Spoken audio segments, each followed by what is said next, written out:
So what I needed to do today, and I thought I would make a video of it because why not, is I'm going to sort some seeds that are really disorganized, show you my seed organization system, and a little bit about starting seeds.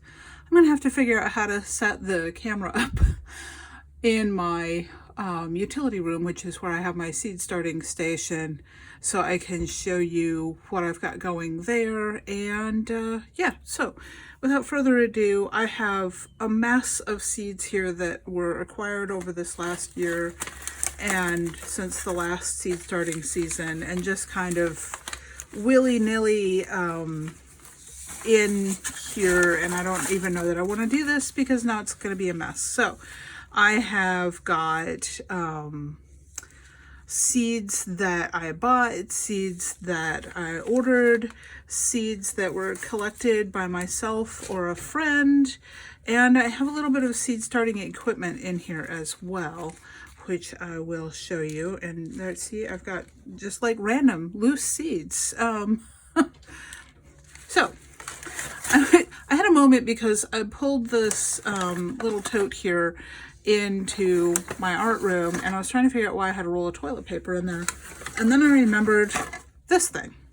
So what I had done was, there's a method for pre-germination of seeds which you can do in a Ziploc. You can do pretty much any way you like, and I had seen a YouTuber whose work I really admire do this in pretty glass dishes. His thing is it's always about a beautiful aesthetic. His name is Siloé. I'll have to link in the description his YouTube channel, because he does this gorgeous cottage garden, and I really love his work, and he's in a totally different climate than I am, so I absolutely cannot. But I liked his take on this little bit of a seed starting method. Now, if you have a dish that works this way, you can put in a little saucer or a tiny tray in there and lay out your seeds and seed starting medium, which in this case is going to be a bit of toilet paper. And you can do that into the bottom of the thing so you can lift it out, but it's not necessary. Really, all we're doing here is giving a little bit of stability for the roots as they begin to emerge from the seed. And then the idea behind using toilet paper for this is that it will rip apart easily when it's time to transfer the seed into soil, and you won't be damaging the seed by doing that. Now I'm going to go ahead and just dampen this, just a little bit of water. You don't actually want very much water, just enough to make it moist. And I'm going to let that do its thing while I talk to you about some of the seeds I have here and some of the other tools. I pulled this in. This is a dibbler. I will use things like pencils for dibblers and other little things, but the idea behind this is it makes a little hole. You dibble it in your potting soil, if you're doing this outside in your garden soil, and then that gives you a place where you can drop the seed in. This actually has marks on it, which I don't know if you're going to be able to see, that are going to tell you the depth of the hole that you are making. And this is metric, so oh, there we go. There's some marks that are 4 inches, and those are unreadable even to me, and I'm in the same room with it. So, but you can use anything for a dibbler. A disposable chopstick works beautifully. So yeah, that just happens to be one of the things that I have in here. Another useful tool is a Sharpie for marking what you're planting. So you can write a label. Sharpies do not last well outside in the sunshine, and for that reason I am moving towards using something else entirely for plant labels. I've got enough clutter here, I'm just moving things around. So these are aluminum plant labels, and they are made by cutting up soda cans. And you can, with a sturdy pair of scissors, do not use anyone's fabric scissors for this. You will destroy them. Hello, Toast. You have come to inspect my work. Yes, I see. There are birds out there. Are you going to watch the birds? Can you do that with your butt not in the video? Maybe? No? Okay. So you can cut up with, you can use tin snips, obviously, but they're really overkill for this. You just need a sturdy pair of scissors. And yes, Toast. No, it doesn't smell of anything at all. There's clean. It was washed. So then what you can do with this is you can actually do this with a regular ballpoint pen, or you can do it if, like me, you happen to have a little embossing tool. And you can write on this. And of course, as I look for the embossing tool, it is not where, oh, there it is. It's just hiding. So this is an embossing tool, and it just has a little bit of a pointed end with a ball. And when I write on this, it's going to leave an indelible mark, and I will do that when I plant something here shortly. But you can see I'm just, really, Toast? Come on. All right, we're done. So you can see I've cut these, and then I have little metal stakes, so I will punch a hole in the end of this with a dedicated hole puncher. Just a regular hole puncher will work for this. And of course, again, when I reach out to grab it, it's not where it's supposed to be, because I'm really, really bad at putting things back. As you can see, I'm really bad at putting things away. If I ever get organized, yeah. So you can see that the water I've put into this has all moistened out and moved out where I want it to be. So now I have to decide what I'm going to start in here, which means I should probably take a look at some of these seeds that I have here. So these are definitely a candidate. These are habanada peppers, which is a sweet habanero. They really have a lovely flavor. If you leave the seeds in, they're actually a little bit spicy, but not too bad. And if you remove the seeds entirely, they have a sweet, fruity flavor, just so good. So these I actually had brought inside a couple of pepper plants, because here's the thing that a friend did not know. Pepper plants are perennials, and you can dig them and bring them inside, and then they will live if you keep them from freezing. And you want to prune them back pretty severely, because they're going to be inside in pots, so they're not too keen on that after living outside in your garden. So you can actually keep pepper plants for many years. And the habanadas I dug up and brought indoors, and they're in my utility room with my other seed starting stuff. And my habanadas had been in a bad place in the garden. Not deliberately, but I had some wild sunflowers that just went mad this year. They were huge. So the habanadas were shaded, which is not good for peppers. And it set peppers, but it wasn't ripening until I dug them up and brought them indoors. And then the habanadas finally ripened, and I started to harvest them, which is why the date collected on here is actually January 29th, because the last couple of habanadas I picked off the plant, and I will be cutting it back now that I've taken all the fruit off of it. And when I was getting them ready to use for cooking, I also harvested the seeds. So these are quite fresh seeds, which doesn't matter. I can still start them. So I want to show you my seed organization, and this is like a photo organizer thing. So they're little containers, and you can get these so where they're just clear and they don't have the colors, but I thought it would be a lot of fun to do the colors. And then these fit in this case, which I'm going to move the camera a little bit and hopefully not knock it off its stand, so you can see the case. And they go in there, and you can buy these organizers at craft supply stores. There's so many ways to organize seeds. I mean, this just happens to be the one I decided on, but I have all of these labeled for what's in them, and the one I had right now is just, I had that eggplants and pepper seeds in this one, and I have far more seeds than I actually need. This is the thing about me, is I will collect seeds with the intention of starting them, and because I have such a small garden now, I only need 10 seeds, and the packet will have 100 seeds. And so I don't use them up. And with some things, that is fine. You can use the same packet of seed for a couple of years, with some seeds much longer than that. The exception is onion seeds. Any kind of an allium, which is what onions and garlic, those seeds are actually quite perishable. So if you buy onion seeds, you really want to use them within the first 6 months of purchase. Even at and even then, the germination rates will be low.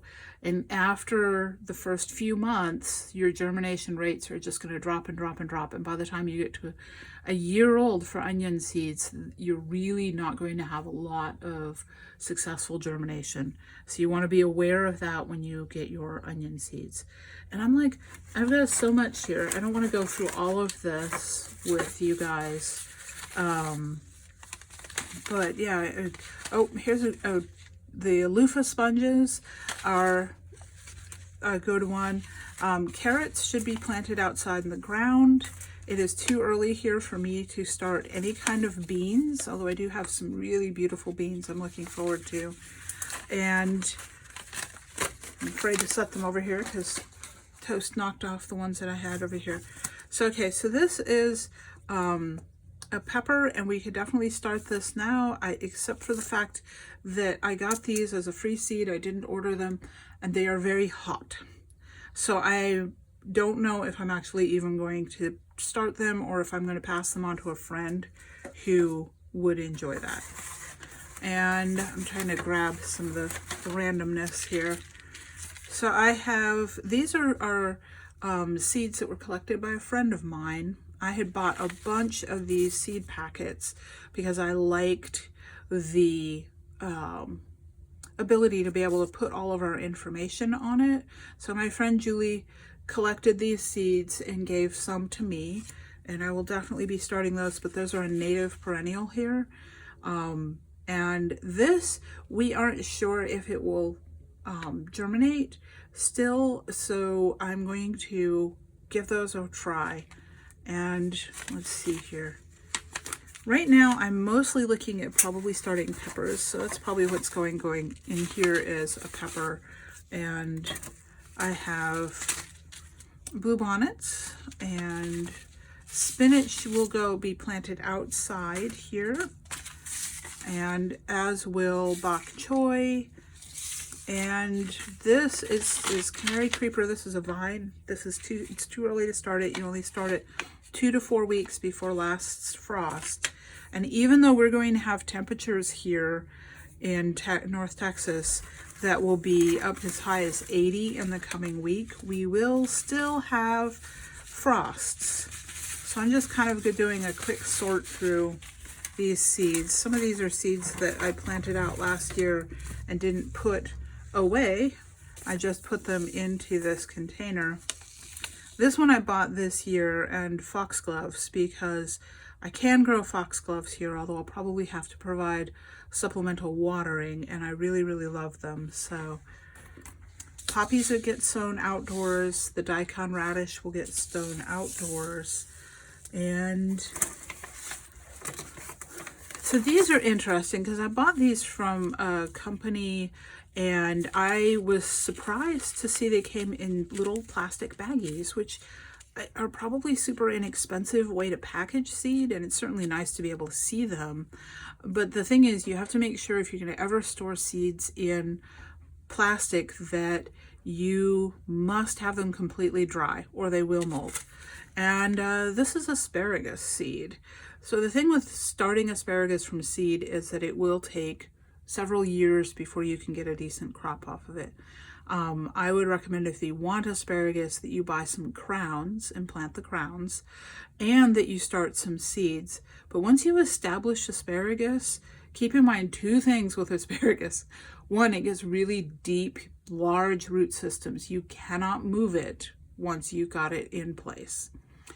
And secondly, it gets quite tall. Asparagus will get as tall as I am, and I'm a little bit over 5 feet tall. So plant asparagus knowing that it gets very tall. You might want it at the edge of your garden where it's not going to shade other plants unless you want shade for something like a cole crop here in North Texas, and in which case go for it. Yeah, so here's another one that a friend of mine, we were out walking together and we collected some seeds, and she just threw them in an old pill bottle, and that is a good way to store dry seeds. These are really fun because these are gosh, I'm trying to remember the name of it. Berlandier's, like an anemone kind of thing, but they have these cool little wind catching sails on the seed so that they can be carried away from the plant and spread. And the random loose seeds that are in here for some unknown reason, I'm gonna guess a seed packet broke open. Those are watermelon seeds. It's too early to start those. So I think I am going to grab these really awesome looking ahi, I know better, kachagucha, and go ahead and put these in to the little seed starting thing here. And in a future video, I will show you what I do with them. So as you can see, there's not a huge amount of seeds in there, which is fine. I don't need or want a lot. But that is something to be conscious of if you are trying to start a large garden, or if you're cost conscious. You want to look and see how many seeds are in a packet. And these, I'm just going to lay them down and press them onto the moist towelette, so that they have good contact with the water, and going to space them out so that when they do sprout, I can take them out easily. Their roots won't be touching, so I don't have to worry about tearing a root system. And yeah, that's enough peppers for this thing. If however many of these survive to grow into a full-sized plant, I don't need a huge amount of them. In fact, I will probably be starting seeds and then handing off seedlings to some friends who like to grow peppers but don't like to start them from seed, which is a great way to disperse your extra seedlings. Because it's always the way you plant stuff and you think, oh, it won't all come up, and then it all comes up. And then you're like, I can't bear to kill this little tomato seedling, so suddenly I have umpteen zillion tomatoes. No, find somebody that likes to garden but doesn't like to start from seed and be like, here, I have a gift for you. So now I'm going to write the name of this on this little aluminum label, which I can then tuck in with that, and I don't have to worry about it getting wet and rotting. And really, this is just as easy as, I'm going to put it actually down on a hard surface because that'll work better. Just as easy as you give it a little bit of pressure, and that is all you need to do. And I'm going to try and spell this word because it's not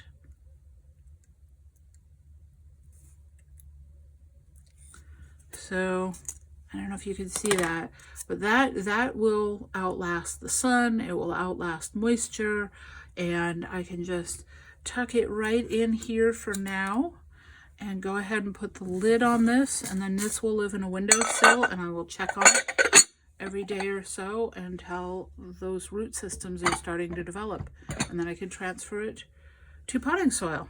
Yeah.